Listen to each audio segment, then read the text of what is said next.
Hey y'all, Brett here. I'm going to step off the porch and walk around and talk a little bit. Number 11 today is Cup of Demons. Cup of Demons. Drinking from the Cup of Demons. This is 1 Corinthians chapter 10 verse 20. And I am going to walk over here to this house that's basically been abandoned and collapsing now for years and years. I'll get pictures of it afterwards. The deer like to come over here and eat honeysuckle when it's sweet. And a friend of mine and her husband that I know from back in my teaching days used to live here. They were the last people that lived here. I'm walking up to the house right now and it's pretty scary. In here, and I'm going to pause this video and get some pictures taken. Cup two. So here I am in this space, thinking about what it says in 1 Corinthians, and remembering a party that was here long ago, in which my wife and I were sitting over there on our porch across the street, and lo and behold, I hear a voice and look up, and the next student of mine is walking over, and he says, "Hey, Mr. Hart, come over and say hey. We're having a party across the street." And so, of course, I wasn't going to go over there and party, but I went over to say hey and, greeted a few kids and stuff, and there was a real thing going on. It was probably a graduation party, I'm guessing. And there were a lot of cups. And, went back home. And I've thought quite a bit about my life, my many, way too many years of kind of deadening my day with beer at the end of the day, usually beer. And, this First Corinthians talks about how, of course, it's talking about the Lord's Supper. It's talking about, the bread and the wine, the sacrament. And it says that those of us who would partake of the Lord's cup to remember him, do this in remembrance of me, right? You can't be drinking from the Lord's cup and then turning around and drinking from the cup of demons. That's what the scripture says. And I believe that. I sure do. Carnage. Cups can contain the roots of carnage. Like this place I'm in. I'm not going to stay here too long. It's not my house. I don't know whose house. I do know whose house it is, but they don't treat it as though it's their house. They treat it as though it's an annoyance to bother with for too long. It's kind of sad. So the cup of demons. I drank from the cup of demons. I think the first time I ever tasted beer was when we lived out in Indiana. And we were down a couple of streets away from where we lived. There was some kind of a grown-up cookout or something or another going on. And I remember picking up a can of Schaefer or maybe Schlitz beer back in 1966. Took a sip out of it, and I did not like it. And moved forward about 7 more years. My gosh, those birds are still arguing with one another. And I'm outside of a friend's house, one of my good buddies that I'd known since about 5th grade. And he had a camper.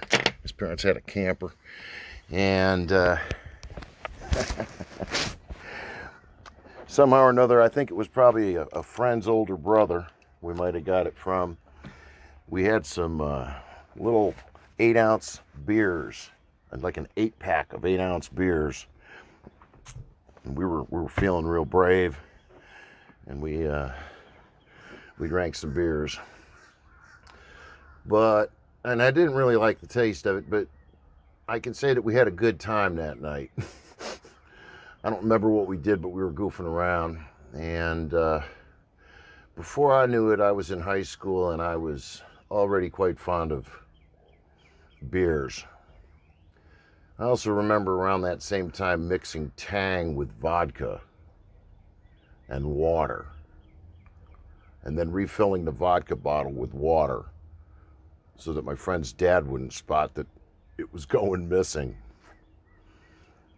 And I bet there's a whole bunch of young men all around America that have a similar story and are still living that story. And until about 3 or 4 years ago, I was still living that story, that it's been a hard day or it's been a busy day and I'm going to relax. I am going to relax and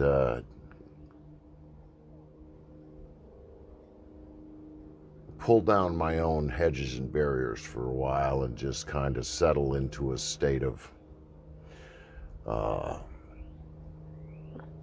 intellectual and spiritual compromise for a while and relax. And that's when we're drinking from the cup of demons. And I was drinking from the cup of demons long before I was taking part in the Lord's Supper, that's for sure. I remember taking communion a few times when I was a kid, probably around Easter, I don't know, but all of my churchy memories from when I was a kid were just forced formality and no takeaway. You look forward to the Advent calendar thing at Christmas because you're going to get something.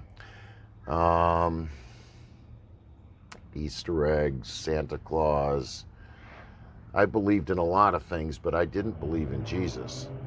I knew who he was in general. Good guy, he's real smart, nicest person ever.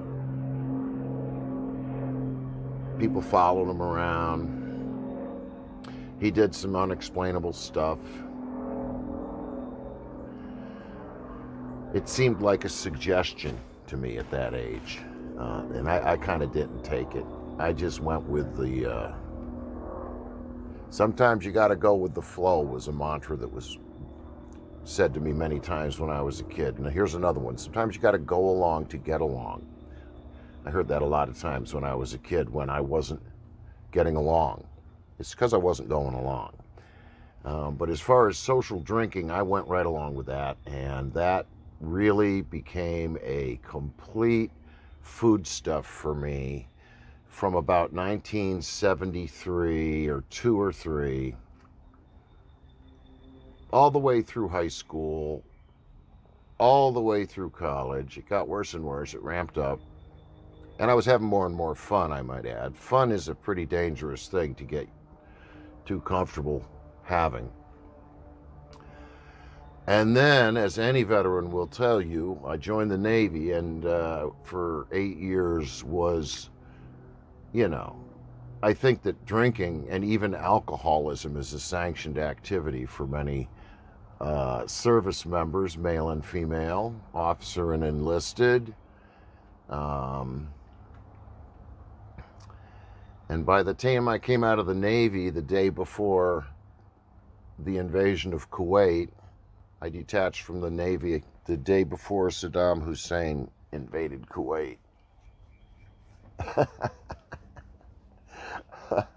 There's a blessing. I could have been sent over there. And by then I was probably drinking a half gallon of wine a day. And I was very seldom drunk in a way that would have been problematic to anybody else other than my first wife. But she was drinking too. And on and on it went. And when she and I split up, of course, divorce is something that makes you thirstier if you're already drinking. And life goes on. Met my second wife in New England. We get married. We start raising up a family. I'm still sipping from the cup of demons, but right around 2001 or 2, I find my cup of demons all of a sudden has OxyContin in it also, because I've had a bad leg break, and I'm in a, like a full leg cast and hopping around on a crutch and a cane and stuff for the next year, and unable to bear any weight on that leg. And before I know it, I'm into this roughly 4-year stretch that I don't have much memory of, except that other people didn't like me even more. And, I was a functional addict and alcoholic. I taught with many, many people that were functional alcoholics. Half of them at least. And I also taught with a lot of people that had some sort of daily anti-anxiety or anti-depression regimen, which is a form of addiction too. And nowadays, in the aughts and 10s and 20s, everybody's addicted to prescription drugs. Not everybody, but gosh, I haven't met too many people that aren't. And,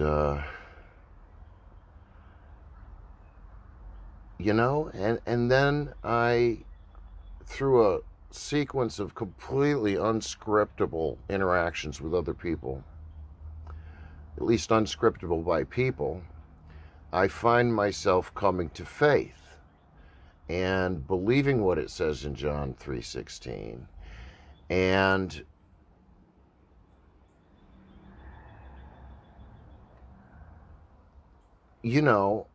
really, really wanting to believe more. I forget which one of the apostles it was or whom it was, that might have been one of the saints, that said something like, this fellow was praying for help with his unbelief. And I do understand that. Help me believe more, right? And my imagination and my, having taught things like mythology and history stuff for so many years, and my own personal interests in pre-colonial America, when I started studying the Word and I got to Gen 6, I was suddenly confronted with a universe of, I'll say at the time it might have seemed like an entertainment, like, oh wow, giants? Really? Does this explain like the behavior of Zeus in those myths that were in our textbooks? Is this all connected? Are these different names for the same little g gods and stuff? And that was 20 some years ago. And I've never stopped mining that vein. I accepted the supernatural when I got saved. The resurrection is supernatural. And by virtue of that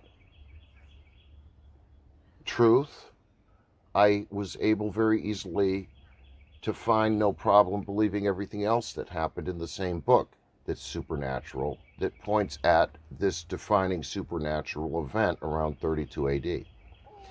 So, the Cup of Demons, Corinth is one of those churches that was in a party town.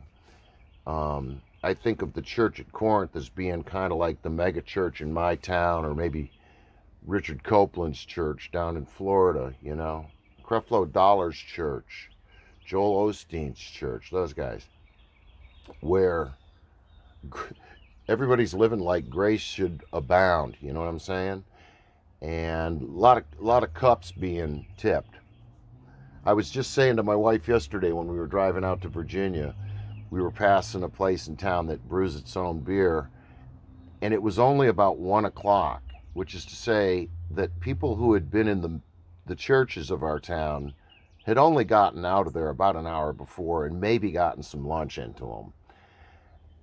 And I noticed that the bars fill up right after church. And I've lived in this town long enough to recognize some of the cars. And,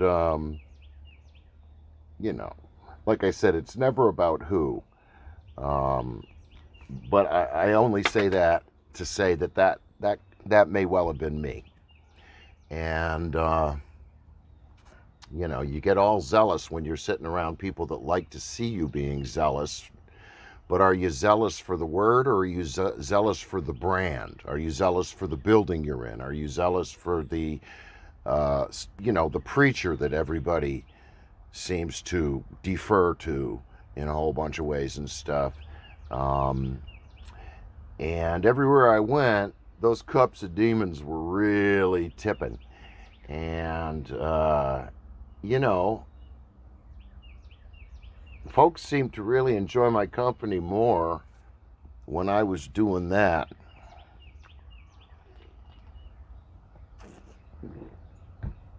And I was just saying the other day that I've probably got between 5 and 10 actual good friends on earth. And that's about as many as I need. And I don't think any of them drink much. You know, when I think about sobriety, I don't think of someone who is, you know, way over to the extreme of teetotaling prudishness. You know, a person can have a glass of wine with dinner every single day for the rest of their life, and that doesn't mean that they're not sober. You know, sobriety is a state of mind that is impacted upon by substance abuse. And I'm pleased that for the last about 3 years, I've been able to adhere to a personal discipline where I very seldom have more than 2 beers a day, if I have any beers. And so basically the self-imposed discipline is no drunkenness permitted. You know, in fact, usually no buzz, no perceivable buzz. And I would call that sobriety. I don't really think of myself as a recovering alcoholic. I think of myself as someone who's no longer an alcoholic, who can say no to that in the same way that way back in, you know, 2005 or 6, I was able to say no to painkillers and go cold turkey on that too. And of course, all of these things have to do with this sense of conviction that was leaning in on me. You know, this dark cloud of, you know, you really can't blame anyone else for problems that happen because of these kind of choices you're making. So why don't you make some different choices and take your own advice, maybe, insofar as liking to talk about the bad things that happen when we let ourselves get a little carried away. Seeing as I've done that. And so the cup of demons, I take communion every single day because really there was no frequency prescribed in there when Jesus said, do this in remembrance of me. Basically, he said, don't forget about me. And so I keep a small vial of red wine, and we always have bread handy here. And each day at some point, it'll cross my mind that I'm thinking about Jesus for the first time that day. And when I do, I go in and I commune and remind myself that this day might have a reason. And go step into it with your eyes wide open and your ears ready to listen and your mouth ready to shut up. That's why I make these videos. I'm a diarist. This is my diary. In fact, everything I do is my diary. When I do a painting, it's a diary entry. When I record an album, it's a big chunk of the diary. When I record some instrumental piece of music, it diarizes exactly where my heart was at that day. No two of them are alike. When I go out and fool around in the yard, it's part of the diary. I'm writing with plants and vines and bamboo.